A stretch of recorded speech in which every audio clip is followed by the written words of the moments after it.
किसान आंदोलन के समर्थन में पंजाब के एमपी यहाँ पे लगातार हड़ताल और प्रदर्शन पे बैठे हुए हैं। इस वक्त हम दिल्ली के जंतर मंतर पर मौजूद हैं और पंजाब के member of parliament Jasbir Singh Gill ji लगातार सुबह दोपहर रात यहीं पर धरने पर बैठ रहे हैं। आज उनके आंदोलन का 9वां दिन है, किसान आंदोलन का 20वां दिन है। सर, जो पार्लियामेंट को रिप्रेजेंट करता है, आज उसे यहाँ पर सर्द रात हो सुबह हो आसमान के नीचे बैठना पड़ रहा है। हम जो एक बहुत एरोगेंट गवर्नमेंट, एक अहंकारी गवर्नमेंट के साथ काम कर रहे हैं। पार्लियामेंट में हमने इस बिल का बहुत विरोध किया, हमारी बात नहीं सुनी। आज हम इसी सरकार को जो सोई हुई है, गूंगी है, बहरी है, उसको जगाने के वास्ते हम यहाँ धरने पे बैठे हैं। मेरे साथ गुरजीत औजला जी, रवनीत बिट्टू जी दोनों एमपी हैं, कुलबीर जीरा एमएलए हैं। आज हम दिन रात यहीं पे बैठ के अपनी आवाज़ सरकार को, किसान की आवाज़ सरकार तक पहुँचाने की कोशिश कर रहे हैं।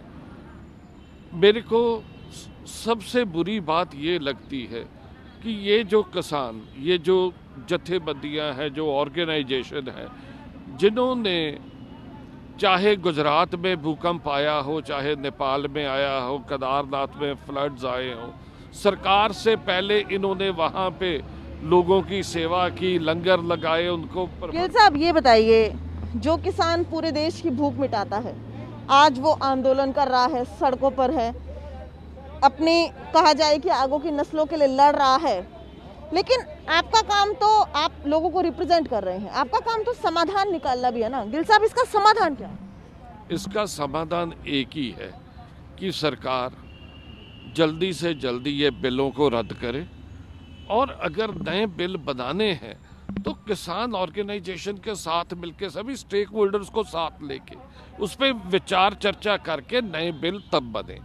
ये नहीं कि आप एसी के कमरे में कोरोना के चलते जब आपको लोगों को दवाई देनी है तो तब आप ये बिल लेके आ रहे हो, जब बिल लेके आने थे तब आप और काम कर रहे हो। ये आंदोलन जब तक चलता रहेगा आप भी यहीं डटे रहेंगे? जब तक ये आंदोलन चलेगा हम यहीं पे बैठेंगे। जितनी देर किसान जथेबंदियां बॉर्डर्स पे बैठी है, हम यहाँ जंतर मंतर में बैठेंगे। किसान बॉर्डर पे हैं, सांसद आप देख रहे हैं आज जंतर मंतर पर है। धारा 144 लागू है, इसलिए यहाँ पर किसी भी शख्स का आना मुमकिन नहीं है। 2 महिलाएं हैं जो कि सामाजिक कार्यकर्ता भी हैं। मैम, महिला होने के बावजूद आप किसानों के लिए लड़ रही हैं और सर्द रातों में आसमान के नीचे बैठ रही हैं। बहुत मुश्किल होती होगी महिला होने के नाते आप? मुझे ये लगता है कि ये सिर्फ एक किसानों का मुद्दा नहीं है, ये हर एक घर का मुद्दा है।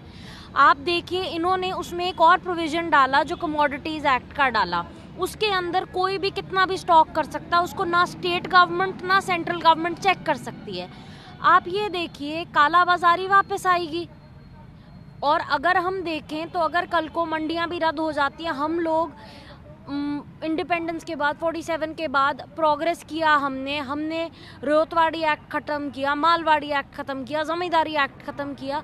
अभी हम अगर कैपिटलिज्म को इस तरह से एम्ब्रेस करने लगेंगे, डेमोक्रेसी को भूलते जाएंगे, वी आर फॉरगेटिंग कि हमारे प्रीएम्बल में सोशलिस्ट भी है। We are a democratic socialist country.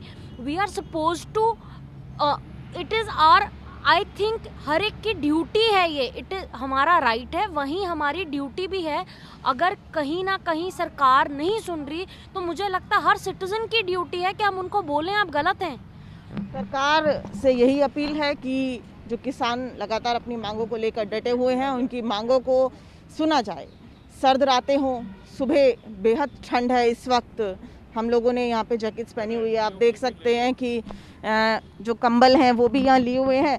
इस बेहद ठंड में मुझे लगता है कि ठंड को भुलाकर, अपनी जो निजी जो ज़रूरतें हैं उसे भुलाकर आप लोग यहाँ डटे हुए हैं। कितना आपको लगता है कि 9वां दिन है आज आपके आंदोलन का, ये यूं ही चलता रहेगा?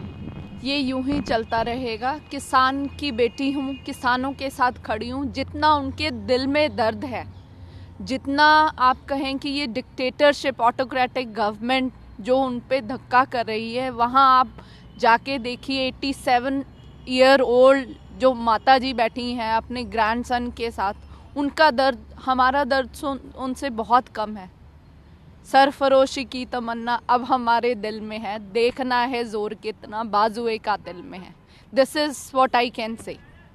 बिल्कुल, ये जो जज्बा है शायद यही है जिसने इन्हें यहाँ पर लाकर बिठा रखा है। और अब तमाम लोग सरकार से ये अपील कर रहे हैं कि जल्द से जल्द किसानों की मांग सुनी जाए।